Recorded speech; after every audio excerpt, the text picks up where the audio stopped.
মাজুলীৰ হালমৰাত অব্যাহত খহনীয়া নিশাটোৰ ভিতৰতে যা গৈছে বিঘাই বিঘাই ভূমি খহনীয়াস্থলী পৰিদৰ্শন বিধায়ক ভুৱন গামৰ লগতে জিলা আয়ুক্ত আৰু ব্ৰহ্মপুত্ৰ বৰ্ডৰ অভিযন্তা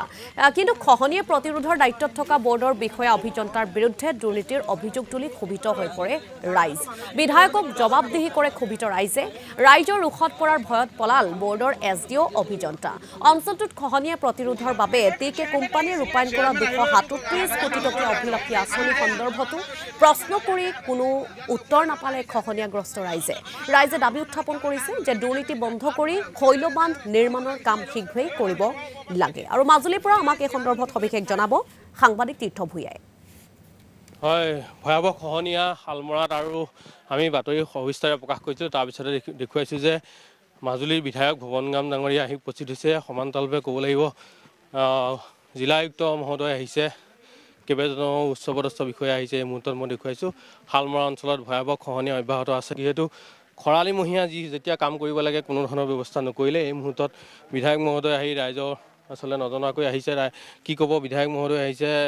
আয়ুক্ত মহোদয় আহিছে আপোনাৰ ইয়াত খহনীয়া চলি আছে আমাৰ ইয়াত খহনীয়া চলি আছে আমি বিধায়ক মহোদয়ক এটা আপত্তি কৰিছোঁ যে আমাৰ হালমৰা গাঁৱত তেখেতসকলে এটা কাম কৰিবলৈ তেওঁলোক বাৰিষা দিনতে আহিব লাগে ধৰি লওক জানুৱাৰী ফেব্ৰুৱাৰী এনেকুৱাত আহিব লাগে তেনেকুৱাত কামবিলাকো হ'ব লাগে আৰু এতিয়া আমি বিধায়ক মহোদয়ক হালমৰা যে এটা আপত্তি কৰিছোঁ আমাক সুৰক্ষা লাগে সুৰক্ষা কি প্ৰকাৰে আমাক কৰে স্থায়ী এটা সমাধান কৰি দিব লাগে ইয়াত কিন্তু তেখেতসকলে কৰে কি আমি স্থায়ী সমাধান বিচাৰিলে জিৰ' বেগ কেইটামান দিয়ে আৰু RCC পাকোপাত কেইটামান দিয়ে RCC পাকোপাত যদিও আপোনাৰ চৰকাৰৰ অফিচৰ পৰা আহে 1000 দিয়ে 500 অ'ত দি আমাৰ খহনীয়া বেছিহে কৰে সেইকাৰণে আমি বিধায়ক মহোদয়ক এটা কথা কৈছোঁ আমাৰ হালমৰা খহনীয়া নহয় গোটেই মাজুলীৰ খহনীয়া মাজুলীৰ সুৰক্ষা কি ক'লা আমি বিধায়ক মহোদয় আহিছে আমি বাতৰি পৰিৱেশন কৰিছোঁ প্ৰতিদিন টাইমত বিধায়ক মহোদয় আহিছিলে এতিয়া তেখেতে চালে বাকী তেখেতে পাতিম বুলি কৈছে কথা বৰ্তমান তেখেতে চাই পেলাই গুচি গৈছে বাৰু জিলা উপায়ুক্ত আহিছে তেখেতে চাই পেলাই কৈছে আমি কিবা এটা ব্যৱস্থা কৰিম এতিয়া কেতিয়া ব্যৱস্থা কৰিম বুলি কৈছে আমি সিদিনাখনি যিহেতু বাতৰি পৰিৱেশন কৰিছোঁ তোমালোকো আছিলা এই ভয়াবহ খহনীয়া অব্যাহত আছে তাৰপিছতে বিধায়ক মহোদয় আয়ুক্ত মহোদয়ক আমি নদীৰ পাৰত দেখিছোঁ সেই বাতৰিটোক প্ৰসংগতি ৰাখি পেলাই আপোনালোকক এটাই কথা ক'ব জানো আজি বিধায়ক মহোদয় আহিব কিবা এটা সুখৰ বতৰা লৈ পেলাই গাঁওখনলৈ কিন্তু তেনেকুৱা এটা পৰিৱেশ নেদেখিলোঁ মানে তেনেকুৱা এটা পৰিৱেশ সেইকাৰণে নেদেখিলোঁ কাৰণ বিধায়ক মহোদয়ে নজনালে যে ইয়াৰ স্থায়ী সমাধান বা কিবা সমাধান তাৰ দিশ এটা নেদেখালে মানে এতিয়া দিশটো আমি নেদেখি পেলাই আকৌ ৰাইজ তেনেকেই ৰ'লোঁ সেইকাৰণে কৈছোঁ যেন মাজুলীখনৰ বুকুৰ পৰা নিয়ম মাফিক চালেহে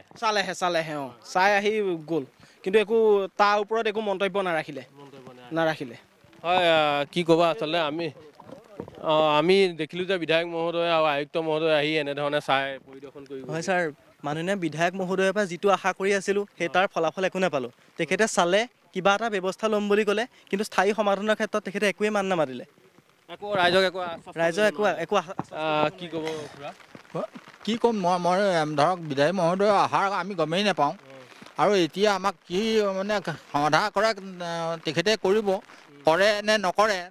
আমি একো ক'ব নোৱাৰোঁ গতিকে এতিয়া আমাৰ দেখিছোঁ গৰাখহনীয়াই আমাৰ মাজুলী হালমৰাখন উচ্ছেদ কৰিলেই গতিকে এতিয়া মহোদয়ে কি কৰে তেখেতৰ ওপৰতে আমি আশা কৰিছোঁ